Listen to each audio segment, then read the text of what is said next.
Inama y'ubuzima niyi ndabahaye. Siga amateka meza inyuma yawe. Kora ivyiza ku buryo amateka yawe bazokwama bibuka bati yaragize ico amarira abantu, yaragize n'ico amarira Imana.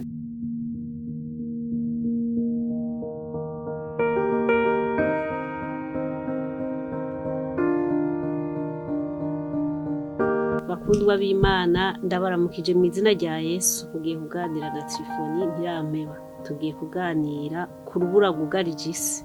Urubura umuntu ariko araruraba ni rwiza, rusa neza, ariko ntaco wokora ngo urubura ntiruyonge. Umusiguzi rimwe rero yaritegereje isi duhanze asanga imeze nk'urubura, kuko yararavye asanga ikintu cose kibaho gifise igihe kitarenza. Turiho ariko ariho abatubanjirije baravutse, barabaho, bakunzwe, bakora ibintu by'ibitangaza, ariko bageze igihe barapfa ntibabaciwe ukundi. Uwawe murabara umukunze cane, ariko iyo amaze gupfa nta kwezi guhera mucibuka ivyabaye. Iyo wateguye urubanza urashuha cane, ugatanga amahera menshi, kuko mu bwenge bwawe uvuga ngo nkora ibishimwa n'abantu, ariko nubwo wakoze ibitangaza inyuma y'indwi zibiri nta muntu abacibuka vya bindi. Hari n'uwatacibuka n'ingene wari wambaye, ariko iyo watakaje ubwenge bwawe byose uvuga ngo abantu bazobone. Ivyo byose ni ubusa. Uruzi ntiruhagarara gutemba, ariko uru ruzi rutemba nirwo rugaruka rukaba iyi mvura nyene. Ni ukuvuga ni vya bindi bibaho bikagenda vyisubiriza bigaruka kuba utigeze kubibona akabona umenga ni bishasha, ariko umusiguzi yavuze ngo nta gishasha mw'isi kiriho. Bivuze iki? Bivuze yuko ivyo turondera vyose ni uguhahamira umuyaga. Ubuzima ni uguhahamira umuyaga. Vyose biragenda bikibagiranwa, umuntu akibagiranwa, amateka yawe akibagiranwa, ariko kenshi amateka atibagiranwa n'amateka mabi. Amateka mabi yaranze umuntu, ivyo bintu ni gake vyibagiranwa, uretse ko bitera agahinda n'umubabaro abantu. Ubutunzi turaburondera tukabwima n'abana bacu, ntihagire ico bumarira Imana, ntihagire ico bumarira bagenzi bacu. Ico bumarira bukimarira ubwibone bwo mw'isi, ubwibone ngo bagire, ubwibone ngo bavuge, isumbwe mu bantu. Ico nico conyene ubutunzi dutunze bumarira abantu. Iyo umaze gupfa hari uba waraye wimye amafaranga agura umukate, amafaranga agura agahuzu yambara, amafaranga agura agaparacetamol, amafaranga abohora imbohe ziboshwe zihewe kwa muganga. Ivyo vyose umaze gupfa hari n'igihe uba wavyimye umwana wawe, ariko mu mupfuye basigara barabigabangana batahugishije inama. Ariko kandi ikibazo niki, tuzi yuko ibintu vyose ijuru riravyandika, ijuru ryaranditse ivyawe. None